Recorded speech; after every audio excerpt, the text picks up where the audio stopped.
for the first time, as a Palestinian, for the first time, I'm comfortable speaking in public about it. When I was Ayham's age, no one was on our side. And now, thankfully, it's shifting and people are seeing what's happening and they're seeing cases like Ayham in front of them. And that's why it's so powerful when you see a child from Gaza come here. Just like you said, that this is just like your child, they also realize that this is just like their child. And so here in South Carolina, I've had conservatives, I've had liberals, I've had, the right and the left both come to try and support Ayham. And it's opened up so many people's perspective of what a child from Gaza looks like. Because when you have 50,000 children that are either killed or injured in Gaza so far, and these are very conservative numbers, and we both know that, that means that they're just not being seen as humans. All right, we got a powerful interview for you guys now. Tariq Haylat is the Director of Global Patient Affairs at the Palestine Children's Relief Fund, where they try to rescue injured children and evacuate them from Gaza to get them treatment. It's amazing. Tariq, welcome to the show. Hello, thank you so much for having me. No problem. So just so people know, we have a whole free Palestine collection on shoptyt.com, and 100% of the proceeds, the profits, go to the Palestine Children's Relief Fund because we think it's a worthy cause. Tariq, I want to ask about a number of things here related to this. First of all, how did this idea to rescue these children out of Gaza come about? Yeah.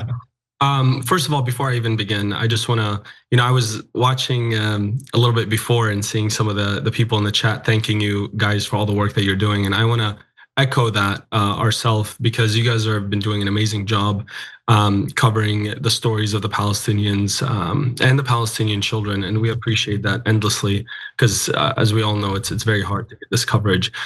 So that is number one, is thank you so much. And then to answer your question, PCRF, we've been doing this for now 30 plus years. I mean, this organization is older than I am, to be honest. And I've kind of gotten this baton from the people who started it, and our team have been trying as much as possible to expand it to now do a global effort instead of just evacuating the children here to the United States. And then beyond that is to expand to make sure that we can treat the children, but at the same time to also bring aid inside Gaza, as well as medical missions and so many other programs. So we've had to scale up the operations immensely these last 2 years. Yeah, well, unfortunately it's needed, that's why, of course. And so you guys work with some hospital systems, corporate entities, the World Health Organization, European Union's Emergency Task Force. So it's amazing all the resources you have to put behind trying to rescue children who desperately need medical attention, just because Israel just won't let them out. And so that I want to dive into that a little bit more. And Israel created that situation in the first place. So how do you identify kids that need the help, and how hard is it to get them out? Yeah, great question. It's honestly so difficult. We've, one of the things is that we are the largest Palestinian-led nonprofit organization. We're the largest organization to evacuate children, and yet we've only evacuated 300 and so children these last 2 years. And so you're talking about a drop in the bucket, a drop in the ocean, really. So that alone should kind of indicate to people just how difficult it is to be able to get the acceptances from the Israelis to be able to evacuate these children. And I usually like to use this metaphor because I think it's such a ridiculous thing that a lot of times we have to get the approvals from the Israelis to be able to evacuate these children to receive medical treatment, even though they're the ones who have caused the suffering on these particular children. And so it's the same as if we want to evacuate Ukrainian children and we would have to go and ask the Russians to be able to evacuate these Ukrainian children to receive medical treatment, which in any situation that is just a ridiculous statement. But for some reason, in this case, with the children of Gaza, it's something that we're forced and have to do. So it's curious, right? Because overall, Israel wants the Palestinians to leave so they can take Gaza. Their cabinet members have said that repeatedly. And they claim, well, Hamas made us do it. We didn't want to maim and injure and kill these children. but Hamas twisted our arm and made us do this. Well, if Hamas made you do it and they're terribly injured, you would think that you would be motivated to get them to help, right?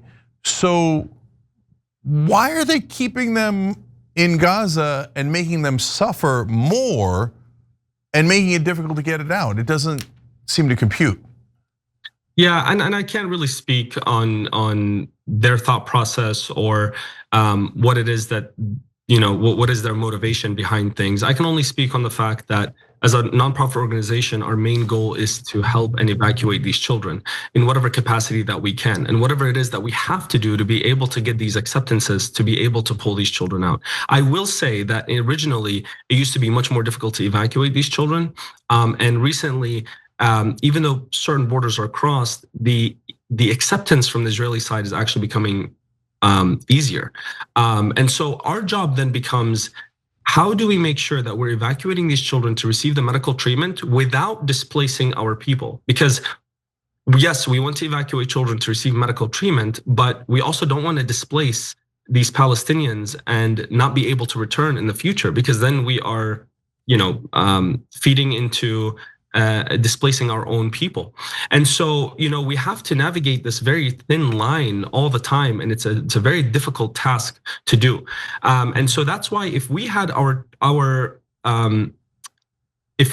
choice, our choice would be to build within Gaza. We've already built 2 field hospitals inside of Gaza. We have the only oncology department inside of Gaza that was just actually bombed twice, while there were 80 children inside of that department, and try to get the Gaza healthcare industry and system itself built from the ground up, so that these children don't need to come all the way to the United States or to Europe or to all these other countries.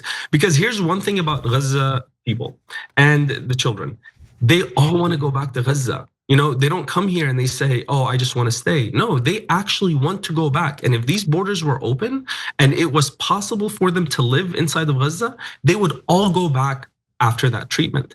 And so that's the really difficult thing, is how do we balance making sure that we do take children out to receive medical treatment while making sure that we don't just keep them and displace them and support the displacement of our people. Yeah. So look, I'm going to show a couple before and after pictures here, but I want the audience to buckle up. But I also want you to see it. I don't want you to run away, right? Because the American people are being forced to finance this. So I want to show you Fadi Al-Zant, the before and the after. I mean, the after is, he looks like any kid in the world, the American kid, European kid, Middle Eastern kid. That's what you want a kid to look like. The before looks like it's out of the Holocaust. And it's just heartbreaking. And then Rahaf Ayad, also skin and bones, and now looking better. So tell us about those 2 cases and others, and in terms of how did we, again, how did you get them out? What were they suffering from other than obvious starvation, and how you guys were able to help them? Yeah, as many times as I look at those pictures, it's always so difficult. Fadi Al-Zant was the poster child of malnutrition at one point, and we finally were able to evacuate him. In the beginning, in the middle of Gaza, there was a line where there was the Israeli tanks, and children weren't able to be evacuated from the north of Gaza to the south of Gaza because of that line. And we worked endlessly for 3 months to be able to create a pathway for these children to come down south so that we can evacuate them. And finally, when we did, it allowed for the evacuation of so many other children. But Fadi Al-Zant in particular, when he was finally evacuated, all he needed at that point was nutrition. A lot of times, they say these things, and I think it's absolutely ridiculous. They say, "Oh yeah, it's malnutrition, but they had a pre-existing condition." that doesn't matter. Regardless if they have a pre-existing condition or they don't have a pre-existing condition, these children need the adequate malnutrition and support, the nutrition and the support to be able to be healthy. And Fadil Zant is exactly that case. He had cystic fibrosis, which is a pre-existing condition. And even though he had a pre-existing condition, when we evacuated him, he was able to receive the nutrition that he needed. And now look at him, he looks completely normal. Rahaf is the exact same thing, just about 8 months later. So this is months and months and now years of starving children. It's gotten to the point where 13.5% of children screened have acute malnutrition in just August of 2025. There's 20,000 children killed in Gaza since October. That is literally one child every single hour. Yeah. I mean, I can't fathom that. I mean, it gives you a sense how vicious the Israeli government has been, where they say, well, we're only starving to death the kids with pre-existing conditions. Since they were slightly sick to begin with, we decided why not, starve them to death. And you see how that proves we're the good guys. No, I don't see that at all. And neither does the rest of the planet. So thank God there's organizations like yours that are trying to help these kids. By the way, is there a website that people can go to help? Yeah, it's www.pcrf.net.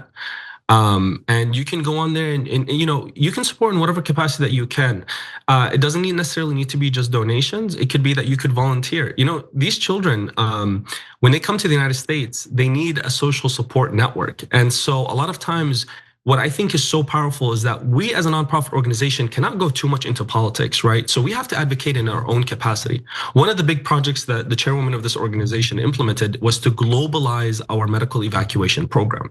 AKA that if we want to evacuate children to the United States, okay, then we want to evacuate children to other countries. By us being able to evacuate children to those countries and allowing them to open up their borders through our own way of advocacy, it allows those particular countries to support those children even more.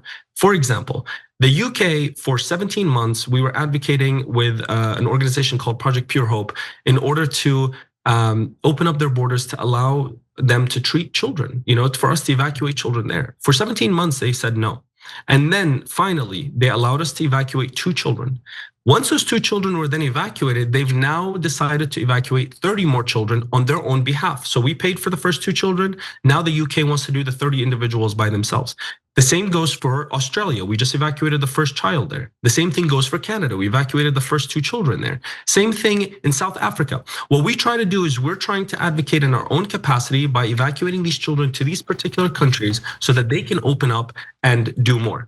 And so when these children go there, they need a community, they need a social support system, and that's where volunteers can volunteer. They can sign up and they can help out in whatever capacity they can. I mean, I work for the organization, but I'm technically a host dad as well.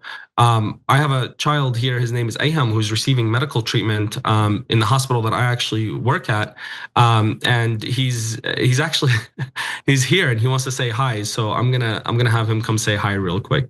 No, it's amazing. Okay. This is Aham. Hi. Hey, Aham, how you doing, brother? Good. How are you? Good. It's good to see you healthy. Okay. You too. All right. And look at this, and just the wild thing about this is that Aham also didn't speak any English when he first came here. So, by these volunteers that came in and they helped him with English, they tutored him, they worked with him and drove him back and forth from the medical appointments. He's, all healed up. Aham was part of an airstrike that occurred to the house adjacent to his. 80 people in that apartment, in that house, were all killed. A whole lineage of family was erased off the map.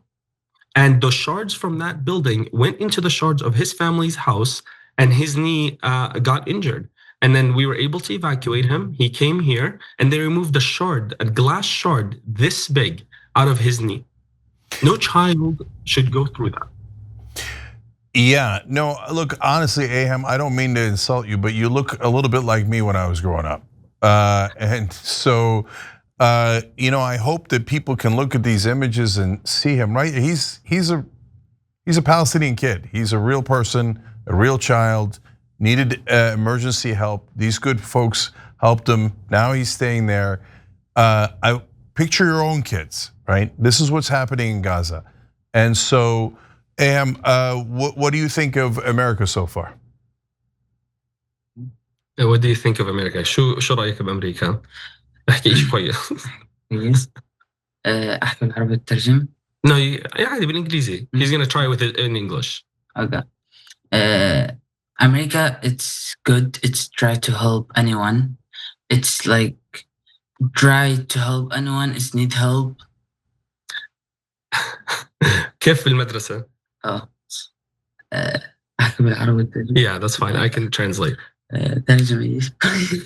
احكي عادي. المدرسة طبعا بتساعدني في كل إشي. بتساعد جميع الناس.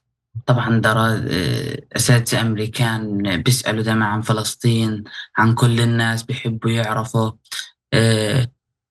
بيسألوني كتير، بدهم يساعدوني في أي حاجة عشان العلاج اللي عندي، عشان سمعوا كتير عن فلسطين واللي بيصير في غزة. I actually love this answer. He stated that the American people actually ask him. He goes to school now, and his professor, his teachers, and the students in his class, they ask him about what happened to him. They ask him about Palestine, and they try to support him in whatever capacity that they can. And I actually love that, because one of the things is that the American people are on the Palestinian side. I mean, and it's shifting, and for the first time as a Palestinian, for the first time, I'm comfortable speaking in public about it. When I was Ayham's age, no one was on our side. And now, thankfully, it's shifting, and people are seeing what's happening, and they're seeing cases like Ayham in front of them. And that's why it's so powerful when you see a child from Gaza come here. Just like you said, that this is just like your child, they also realize that this is just like their child. And so here in South Carolina, I've had conservatives, I've had liberals, I've had, the right and the left both come to try and support Ayham. And it's opened up so many people's perspective of what a child from Gaza looks like. Because when you have 50,000 children that are either killed or injured in Gaza so far, and these are very conservative numbers, and we both know that, that means that they're just not being seen as humans. But when Ayham gets to interact with people and people get to see a child from Gaza, they get to see that this is a real child, a real human, and they deserve love, support, and they definitely don't deserve to be killed or injured. Yeah, so look, that gives me a little bit of hope in the world, right? So, the fact that Americans have opened up their hearts to kids like Ayham and to your organization, and that we're trying to do the best we can despite our government supporting this genocide, and which is heartbreaking. But there's a great awakening in this country, and you're right. The religion doesn't matter, and at this point, left wing, right wing doesn't matter. People are saying, no way we should be financing the deaths and injuries to the kids like that. We should be in the business of rescuing them, not hurting them. And so I think the American people have big hearts. They just were misled, and now they're beginning to wake up to what's actually happening, and they're doing these beautiful things, including your organization. So look, you are not political. I am, so I get to say these things. But I think everyone can agree that it has nothing to do with politics when you're talking about rescuing kids, nursing them back to health, saving their lives.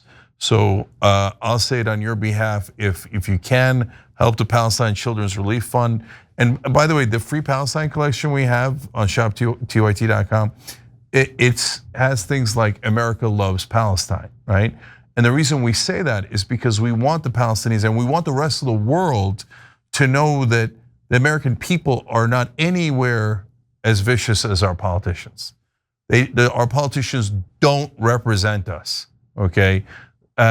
Actual American people love kids like him and an organization like yours and try to help out. So, and we'll have the links to the website down below, and check that out when you guys get a chance. And Tariq, thank you for doing this great work. Thank you for rescuing those kids. And I can't thank you enough. Appreciate you so much.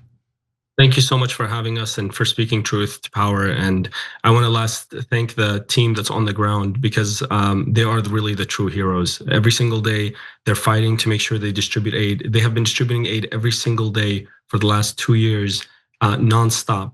Even though they're evacuating themselves and their own families, they're really the true heroes here. So thank you. Yeah, absolutely. Everyone on the ground in Gaza trying to help save the lives of others are the biggest heroes I've ever met in my life. So, as this has shown us the ugly side of humanity, it's also shown us the beautiful side of humanity and the light of humanity.